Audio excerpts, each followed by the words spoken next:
From deadly delicacies to national dishes hiding lethal toxins, some meals have turned fatal in the most shocking ways.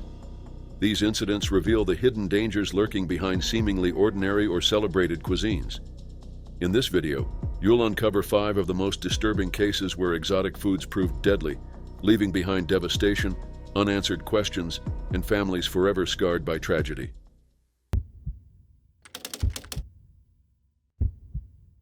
On January 16, 1975, Japan lost one of its most celebrated kabuki actors, Bando Mitsugoro VIII, in a way that shocked both the theater world and the nation. He had been honored as a living national treasure just 2 years earlier, recognized for his unmatched command of the arigato style, his commanding stage presence, and his legacy within a dynasty of kabuki actors. Known for bringing life to heroic roles and embodying the traditions of centuries-old theater, Bando was respected not only as a performer but also as a cultural icon. Yet off-stage, in a private dining room in Kyoto, he made a fateful choice that ended his life and left behind one of the most infamous cases of food poisoning in modern Japanese history. Bando's life had been deeply tied to kabuki from an early age. Born on October 19, 1906, he made his stage debut at just 7 years old, performing as Bando Yososuke III in 1913. Over the years, he assumed new stage names as his career advanced, becoming Minosuke VI in 1928 and eventually Bando Mitsugoro VIII in 1962 after the death of his adopted father. His career spanned decades and regions, from Osaka to Tokyo, where he performed in some of the most prestigious venues. He appeared in landmark productions, including a final role as Kakogawa Hanzo in Kanadehon Chushingura in December 1974. His recognition as a living national treasure in 1973 crowned a lifetime of contributions to Japan's cultural heritage, making his death all the more tragic and widely mourned. On the evening of January 16th, Bando dined with friends at a restaurant in Kyoto. That night, he ordered 4 portions of fugu kimo, the liver of the pufferfish. Fugu, also known as blowfish or pufferfish, is notorious for containing one of the most lethal natural toxins known, tetrodotoxin. This poison is over 1,000 times more potent than cyanide, with no known antidote. It acts quickly on the nervous system, beginning with tingling of the lips and tongue, before spreading into paralysis and eventually suffocating the victim through respiratory failure. The most toxic parts of the fish are the ovaries, intestines, and especially the liver. For this reason, local ordinances in Kyoto had already banned the serving of the liver, though national laws forbidding it came only in 1984. Despite these prohibitions, the chef felt unable to refuse the request of such a revered figure. Bando, boasting that his body could endure the poison, consumed all 4 portions. The effects began within hours. Bando first experienced numbness in his lips and tongue, symptoms characteristic of tetrodotoxin poisoning. The paralysis then spread through his body, making it difficult for him to move or breathe. Medical attention was called, but treatment for fugu poisoning relies only on supportive care until the toxin passes through the body, as no antidote exists. For 8 hours, he struggled against the increasing paralysis, fully conscious but gradually losing the ability to breathe. At the age of 68, Bando Mitsugoro VIII succumbed to respiratory failure in the early hours of January 17th. The aftermath of his death reverberated far beyond the kabuki stage. In 1978, 3 years after the tragedy, the chef responsible for serving the liver received a suspended prison sentence and probation for violating food safety laws.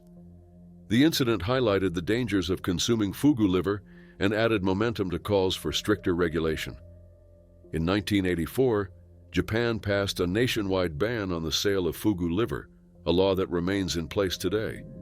Bando's case is frequently cited as a cautionary tale, illustrating both the deadly power of tetrodotoxin and the risks of disregarding culinary regulations. Despite advances in aquaculture and licensing systems for chefs, fugu continues to claim lives in Japan, mostly when the fish is prepared at home by untrained individuals.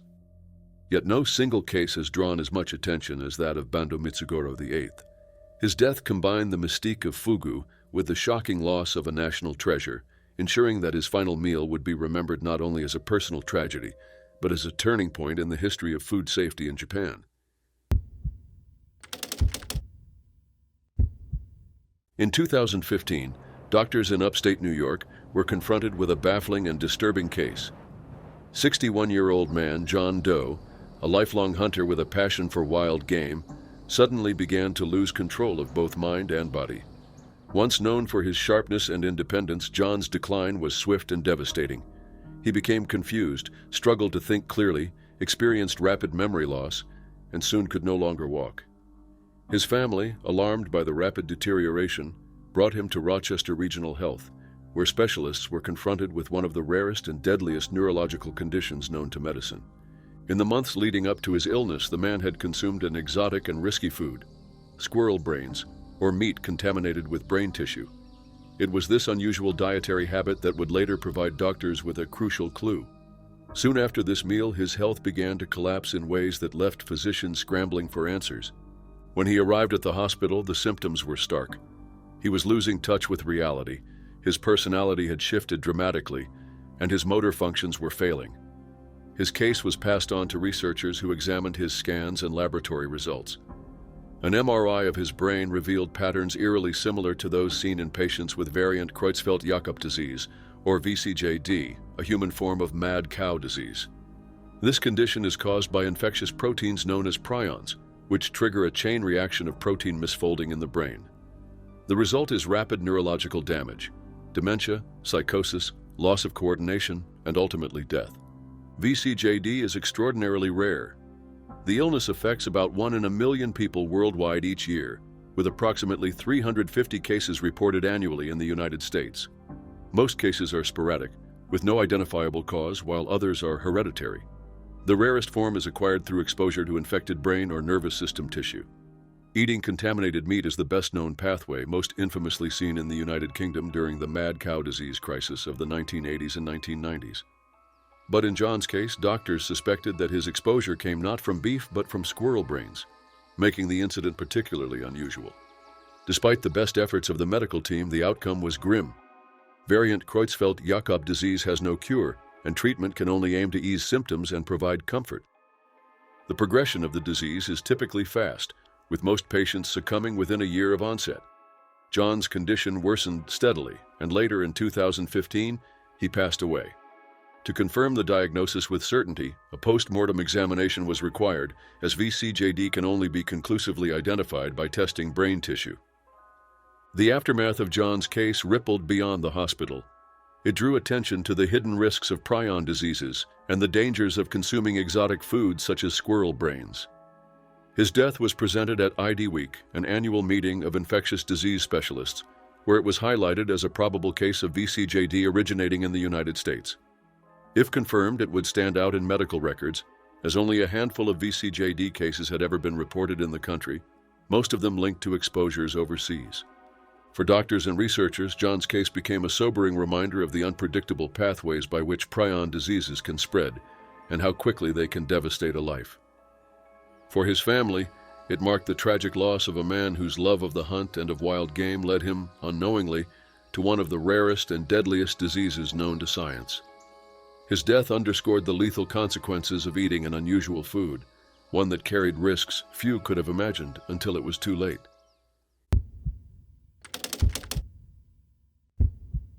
In early 2024, tragedy struck the coastal city of Aracruz in Espírito Santo, Brazil, when a 46-year-old man, Magno Sergio Gomes, suffered one of the deadliest consequences of consuming an exotic dish. Known among family and friends as someone who embraced the traditions of Brazilian cuisine, Magno had little idea that a gift meant to be shared as food would instead bring about his untimely death. What began as a meal prepared with a friend turned into a devastating medical emergency that highlighted the hidden dangers of one of the world's most poisonous delicacies. Magno had received a gift, though its source remained unclear. It was a pufferfish, a species Magno was unfamiliar with.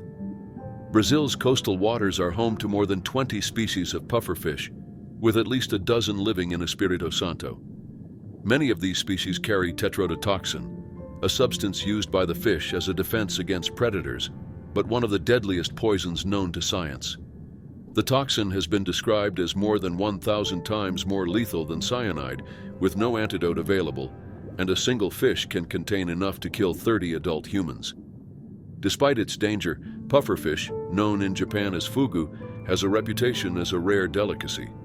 In that country, strict training and licensing are required for chefs to prepare it safely. But for Magno, who had never handled the species before, this knowledge was distant and unknown. Magno and his unnamed friend attempted to prepare the fish themselves. Believing that removing the liver would eliminate the threat, they gutted it, discarded some organs, and boiled the meat with lemon juice. Within 45 minutes of eating, Magno's body began to react. His sister, Miriam Gomez Lopez, later explained that he first felt numbness in his mouth, a hallmark of tetrodotoxin exposure. Alarmed, he managed to get into his car and drive with his wife to the hospital. By the time he arrived, his condition had worsened dramatically. The numbness had spread, he began to feel ill, and soon after he went into cardiac arrest. Doctors resuscitated him after 8 minutes without a pulse, but the toxin had already begun its devastating work. Tetrodotoxin acts by blocking the communication between nerves and muscles. Even in small amounts, it can lead to tingling and weakness. In larger doses, it paralyzes muscles throughout the body, including those essential for breathing, and can trigger seizures, respiratory failure, and cardiac arrest. For Magno, the poisoning quickly overwhelmed his system.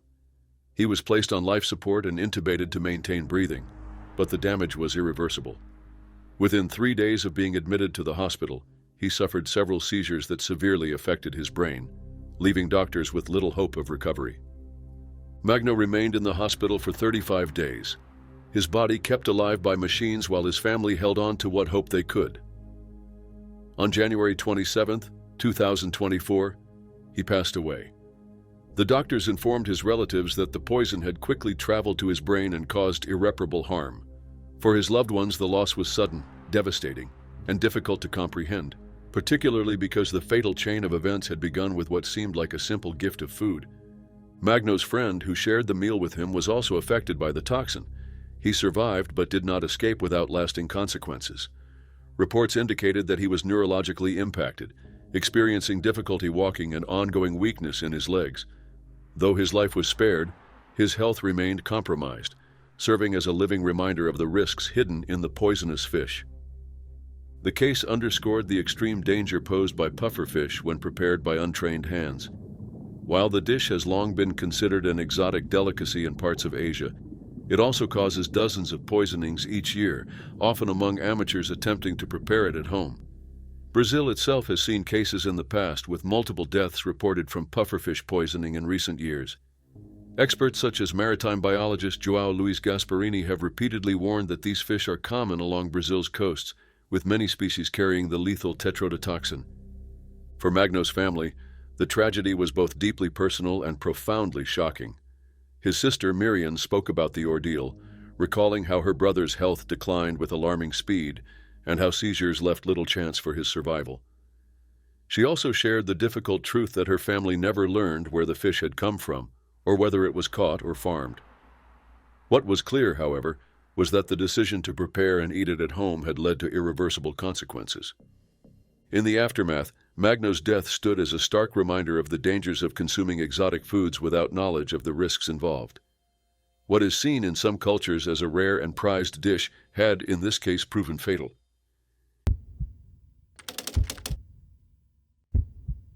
In July 2024, a devastating tragedy unfolded that shocked both the online community and those closest to Natalie Clark. At 41 years old, Natalie was known as a vibrant mother and social media personality, someone who brought lightheartedness and laughter into the lives of her followers while cherishing time with her teenage son, Julian. She shared her joy for travel, everyday adventures, and moments of love with her partner, YouTuber Billy LeBlanc. But what began as a seemingly simple meal would soon turn into an irreversible catastrophe. Natalie and Billy decided to enjoy raw oysters, a seafood delicacy that carries a certain sense of indulgence and risk. For Natalie, it was another ordinary day spent with someone she loved, without any indication of the danger that lay hidden in the shells. Within hours, their bodies began to react violently. Both of them suffered nausea, chills, and severe abdominal pain. What they did not know was that the oysters had carried Vibrio vulnificus, a bacterium that thrives in warm coastal waters and is notorious for being among the most dangerous forms of foodborne illness. The infection progressed quickly. Billy, 44, soon became critically ill and was rushed to the hospital. He slipped into a coma that lasted 12 days, 8 of those spent in intensive care. Doctors fought to stabilize him, knowing the deadly potential of the bacteria, which can overwhelm the body by entering the bloodstream, causing sepsis, tissue damage, and organ failure. While Billy was eventually able to recover, his ordeal left him shaken and profoundly changed. Natalie's outcome was far more tragic. Her body succumbed to the rapid spread of the infection before adequate treatment could take effect. She died as the bacteria overtook her system, a sudden and devastating loss that left her family, friends, and partner in disbelief. The Centers for Disease Control and Prevention, CDC, reports that approximately 20% of Vibrio vulnificus infections result in death, sometimes within only a day or two. Despite being otherwise healthy, Natalie had become one of those heartbreaking statistics. Billy shared the news publicly, describing how he almost died while Natalie did not survive. He expressed both his grief and his determination to honor her memory. Together, the two had been planning to launch a podcast, and he promised to carry out that vision as her final wish. His tribute to her spoke to the love and bond they had shared and the devastating shock of losing her so suddenly. Natalie's family also mourned deeply. Her son, Julian, just 17 years old, lost his mother at a formative time in his life. Natalie had often celebrated their relationship online, posting messages of pride and affection. Her absence left him and the rest of her loved ones with a void that could not be filled. Billy's mother also reflected on the tragedy, acknowledging both Natalie's death and Billy's narrow survival, and calling for prayers for Julian and the grieving family. Natalie's passing also served as a stark reminder of the dangers tied to exotic foods like raw oysters. While they are considered a delicacy in many parts of the world, oysters can harbor bacteria that are invisible, tasteless, and odorless. No amount of lemon juice, vinegar, or seasoning can neutralize the threat. Cooking is the only reliable way to kill the bacteria, but for those who eat oysters raw, the risk remains.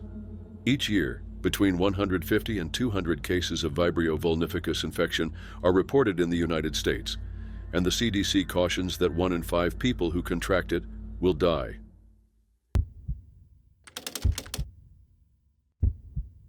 In late November 2019, the community of St. James, Jamaica, was struck by tragedy when the life of 19-year-old Kevin "Matty" Davis came to a sudden and devastating end. Kevin was a young man known for his passion and skill as a truck driver, following in the footsteps of his father and embracing the profession with a dedication far beyond his years. His future appeared steady and promising, but one morning meal would end that journey forever. On the last day of November, Kevin rose early, as he always did, preparing for another day on the road. He added water to his truck and left home with his brother, continuing the routine that had defined his young career. A few hours later, his mother, Karen James, received the first of 2 life-altering phone calls. The first told her that Kevin had collapsed. The second delivered the crushing news that he had died. In shock and disbelief, Karen rushed to Cornwall Regional Hospital in search of her son, only to be told that no patient by his name had been admitted. Moments later, she was directed to Flankers, the area where Kevin worked, transporting hardware materials. There, she found her son lying lifeless on the ground, his body covered with a tarpaulin. The explanation she received was as sudden as it was devastating. Kevin had reportedly consumed a breakfast of ackee and corn pork purchased from a local restaurant before collapsing. Ackee, Jamaica's national fruit, carries a notorious risk when not properly prepared. The unripe fruit contains hypoglycin A, a toxin capable of causing acute hypoglycemia, seizures, coma, and even death. Although it is celebrated as a delicacy in Jamaican cuisine, its dangers are well documented, and fatalities have been recorded over the years. A post-mortem examination later revealed that Kevin had died from acute ackee poisoning. However, the findings raised troubling questions. The pathologist noted that Kevin's death did not resemble a typical case of natural poisoning. Normally, symptoms of ackee poisoning lead to hospitalization, where survival is still possible with timely treatment. Kevin, however, collapsed and died on the spot. The pathologist suggested that this outcome indicated other substances might have been deliberately added to the meal. For Karen, the suspicion of deliberate poisoning only deepened her grief. She took the post-mortem report to the Coral Gardens police station, expecting a full investigation, but no inquiry was launched. A detective told her there was little that could be done, as there were no reports of anyone else in the area being poisoned by ackee at the time. Despite her pleas, the case remained dormant. The Independent Commission of Investigations eventually took an interest, but the official response remained limited. A senior police officer later admitted that, while he was aware of Kevin's death, he had not known about the post-mortem results confirming acute ackee poisoning. The revelation that this information had not triggered an investigation added to the family's frustration and pain. Karen has remained steadfast in her belief that her son was deliberately poisoned and that justice has yet to be served. She continues to demand answers, unwilling to accept that the death of her 19-year-old son could be treated as a case of little consequence.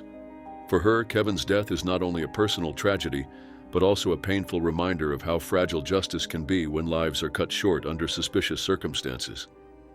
Kevin's story is one of a young man whose passion for driving was extinguished not by accident or illness, but by the deadly consequences of an exotic meal that should have sustained him, not ended his life.